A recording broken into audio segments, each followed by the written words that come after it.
देखो ये वाला जो क्वेश्चन है इसमें आपको एक लेंस दिया हुआ है, एक ऐसा लेंस इसके दोनों रेडियस ऑफ कर्वेचर अलग अलग है।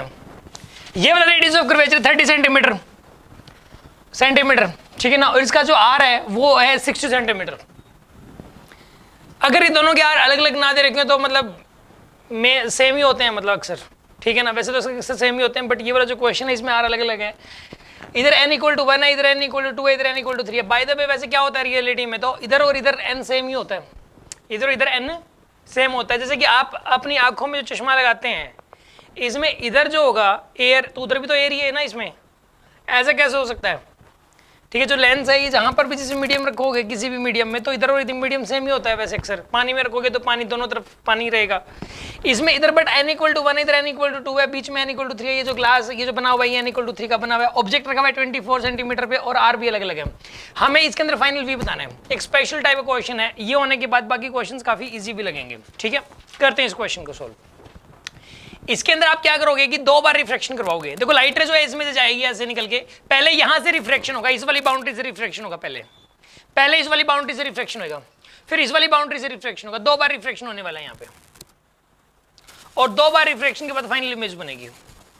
तो इस क्वेश्चन को सोल्व करने के लिए पहले ये वाली जो बाउंड्री है r इक्वल टू 30 वाली से रिफ्रैक्शन करवा के आप इमेज बना लो कहीं पे भी, और वो जो इमेज बनेगी ना वो इस वाली बाउंड्री के लिए ऑब्जेक्ट काम करेगी, और फिर से आप रिफ्रैक्शन वाला फॉर्मूला लगाओगे और फिर से फाइनल v निकल के आएगा। यानी कि 2 बार फॉर्मूला लगेगा, रिफ्रैक्शन थ्रू कर्व्ड बाउंड्री वाला फॉर्मूला 2 बार लगेगा। सबसे पहले तो आप इस वाली बाउंड्री से करिए, आप इस वाली बाउंड्री से, ठीक है ना। पहले इस वाली बाउंड्री से माइनस का n1/u plus n2/v is equal to n2 minus n1/r, ऐसा करोगे आप। n1/u यानी कि माइनस का 1 में माइनस 24 करोगे यहाँ पे, तो प्लस n2/v यानी कि 3 में v1। मान लो इसे जो इमेज बनेगी वो v1 डिस्टेंस पे बनेगी, यहाँ से v1 डिस्टेंस पे बनेगी, राइट। और is equals to n2 minus n1 यानी कि 3 minus 1 divided by r is plus 30, क्योंकि कॉन्वेक्स पार्ट के ऊपर टकरा रही है तो r की वैल्यू लेंगे आप प्लस 30 के बराबर, ठीक है। अब सुनो, आप इसको सोल्व कर लो। आप जब आप इसको सोल्व करोगे तो ये निकल जाएगा 3/v1 इज इक्वल्स टू 2/30, और ये ना प्लस का 1/24 1/124 तो ये माइनस का 1/24 आ जाएगा यहाँ पे। तो 3/v1 की वैल्यू निकल के आएगी यहाँ पे।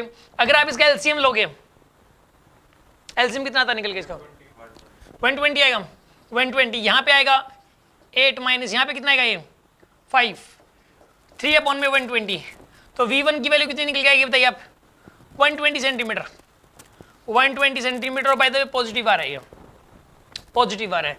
पॉजिटिव मतलब यानी कि एक बार ये सोचो कि बाउंड्री है ही नहीं, ये n इक्वल टू 3 है पूरा, ऐसा सोच सकते हो आप एक बार, ठीक है ना। एक बार थोड़ी देर के लिए ऐसा सोचो कि ये वाली बाउंड्री है ही नहीं, ये n इक्वल टू 3 फैला हुआ है।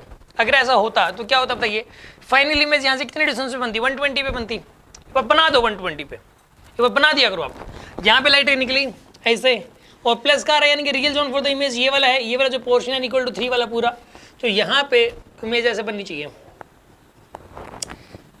ये इमेज I1 बन गई, और यहाँ से कितने डिस्टेंस पे 120 पे। अच्छा यहाँ से डिस्टेंस को, तो यहाँ से डिस्टेंस को एक ही मतलब है, क्योंकि इनके बीच का जो गैप है ये तो 0 है। लेंस बोल दिया ना, तो लेंस वर्ड का मतलब ये है कि इन बाउंड्रीज के बीच गैप 0, हल्का फुल्का होगा, बिल्कुल ही नाम मात्र, क्योंकि इसकी जो थिकनेस होती है ना इस लेंस की, ये इसके इसमें भी 2 बाउंड्रीज है। देखो एक इधर ये ना 2 बाउंड्रीज से मिलकर बना हुआ है, दोनों बाउंड्रीज एक दूसरे से चिपकी हुई है इसके अंदर, और इन दोनों बाउंड्रीज की जो थिकनेस है ये वाली थिकनेस, तो ऑब्जेक्ट इतनी दूर रखा, इमेज यहाँ बन रही है, तो इस थिकनेस को हम लोग नेग्लेक्ट कर देते हैं ऐसे केस में। हालांकि थोड़ी बहुत तो होगी 0.1 सेंटीमीटर से 0.2 सेंटीमीटर, बट होगी कुछ ना कुछ तो, बट हम उसको नेग्लेक्ट कर देंगे क्योंकि ऑब्जेक्ट डिस्टेंस इतनी ज़्यादा 30 60, तो इसकी बात हो रही है तो 0.1 0.2 को नेग्लेक्ट करके चलेंगे। तो ऐसे केस में ये वाली जो लेंथ है ना, इसको ना आप नेग्लेक्ट करके चलो आप। तो यहाँ से 120 मान लो, आप चाहे यहाँ से 120 मान लो, मतलब एक ही है 120 सेंटीमीटर। हाँ जी, पहले तो ये बताओ यहाँ तक कोई प्रॉब्लम, ऐसा तब होगा जब ये पूरा n इक्वल टू 3 होता आगे तक।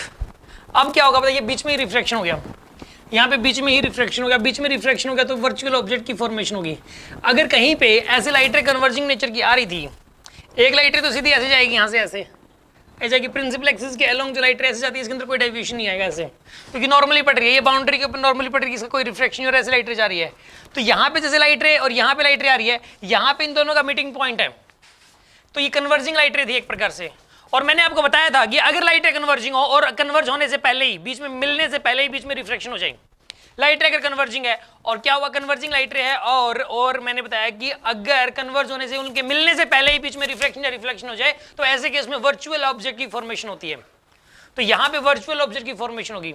इसके लिए तो वो रियल इमेज है, इसने तो लाइट रे को कन्वर्ट करके भेज दिया जाके, चलो भाई वहां जाके मिल जाओ, इसके लिए तो इमेज वहां बन गई। बट रियलिटी में क्या हो रहा है, इस बाउंड्री के लिए वर्चुअल ऑब्जेक्ट की फॉर्मेशन होगी। आगे बात समझ में आपको? अब सुन लो, अब इसके लिए एक वर्चुअल ऑब्जेक्ट और कितने डिस्टेंस पे होगी, 120 सेंटीमीटर पे। अब इस बाउंड्री के लिए this is the virtual object here eight A distance of 120 centimetre. अगर ये वर्चुअल जोन है, अब आप देखो इस वाली बाउंड्री के लिए इंसिडेंट रे तो इधर है, इस बाउंड्री के लिए यानी ni ये रहेगा, इस बाउंड्री के लिए n1 और n2 ये रहेगा। n1 को मैंने बोला था ni और n2 को बोला था मैंने nr। ni का मतलब होता है medium of incident raise, n1 का मतलब है मीडियम ऑफ इंसिडेंट रेज। तो ना बच्चा ये नहीं मतलब ये डिसाइड नहीं कर पाता इसमें मैं n1 कौन सा लूं n2 कौन सा लूं। इसमें n1 ये लेके चलना है, n2 ये लेके चलना है। n1 का मतलब होता है ni, मैंने आपको बताया था n1 मतलब ni यानी कि मीडियम ऑफ इंसिडेंट रेज और n2 का मतलब nr medium of refracted rays. तो यहाँ पे बाय द वे देखो इंसिडेंट रे इधर है तो रिफ्रैक्टेड रे वापस नहीं आ सकती, रिफ्रैक्टेड रे इस जोन में आएगी पक्का, क्योंकि this is not a mirror, ये एक मिरर नहीं है। अगर मिरर होगा तो लाइट रे वापस आ सकती है। ये बाउंड्री से जैसी मर्जी है, इसका रेडियस ऑफ कर्वेचर जो मर्जी है, यहाँ पे इन दोनों मीडियम की वैल्यू जो मर्जी है, लाइट रे तो इस मीडियम से इस मीडियम में जाएगी पक्का जाएगी। तो this is the n1 here, this is the n2 here. ये बात समझ आ गई आपको? अब ये n1 है और ये n2 है, बट ऑब्जेक्ट n1 में नहीं है, ऑब्जेक्ट इधर है n2 के अंदर, तो वर्चुअल ऑब्जेक्ट है ये। ऑब्जेक्ट कैसा है यहाँ पे? वर्चुअल ऑब्जेक्ट है। तो अब आप फिर से फॉर्मूला लगाओगे आप इस वाली बाउंड्री के लिए, एक कर्व्ड बाउंड्री से फिर से रिफ्लेक्शन हो रहा है और कर्व्ड बाउंड्री से रिफ्लेक्शन हो तो आप फिर से फॉर्मूला अप्लाई करोगे। इसके अंदर आप लिखोगे फिर से माइनस का n1 upon u plus n2 upon v is equals to n2 minus n1 upon r। ऐसा करोगे आप, n1 अपॉन u, n1 की वैल्यू हो जाएगी यहाँ पे 3, u की वैल्यू आप लिखोगे इसके अंदर 120, बट इसमें ऑब्जेक्ट कैसा है? वर्चुअल, तो पॉजिटिव साइन लिखोगे आप यहाँ पे प्लस 120। साइन की गलती होती है इक्वेशन गलत हो जाएगा। n2 की वैल्यू 2 और v की वैल्यू हो जाएगी इसके अंदर निकालनी है अपने को v2, ठीक है ना। और n2 minus 2 minus 3 upon r, इसका जो रेडियस ऑफ कर्वेचर है दैट इज माइनस 60। इसका r कितना है यहाँ पर? माइनस 60 के बराबर है इसका r। समझ आ रही है बात आपको? अब इस क्वेश्चन को कैसे सोल्व करेंगे आप? अब आप इसको लिखेंगे माइनस का 1/1 माइनस का 1/40 प्लस का 2/v2 इज इक्वल्स टू 1/60। ये आएगा आपके पास। कोई डाउट किसी के मन में?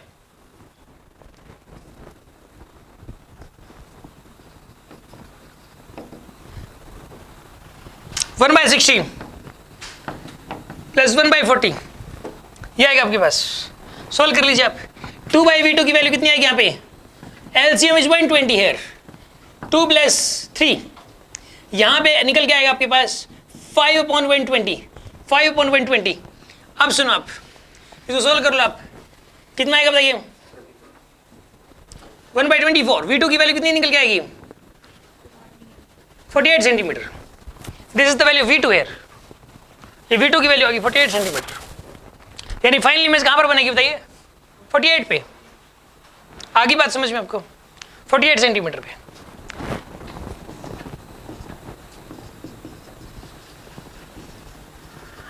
रियल इमेज बन रही है, पॉजिटिव साइन आ रहा है, पॉजिटिव साइन का मतलब रियल इमेज बनेगी, पॉजिटिव साइन का मतलब रियल इमेज बनेगी यहाँ पे।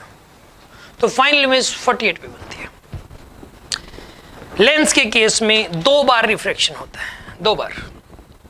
एक बार इससे करवाया मैंने, एक बार इससे करवाया। बात समझ में आ गई होगी आपको? यस, कोई डाउट किसी के मन में? इमेज इसके अंदर फाइनल वी बताना था और जो फाइनल वी का जो आंसर है दैट इज 48 सेंटीमीटर।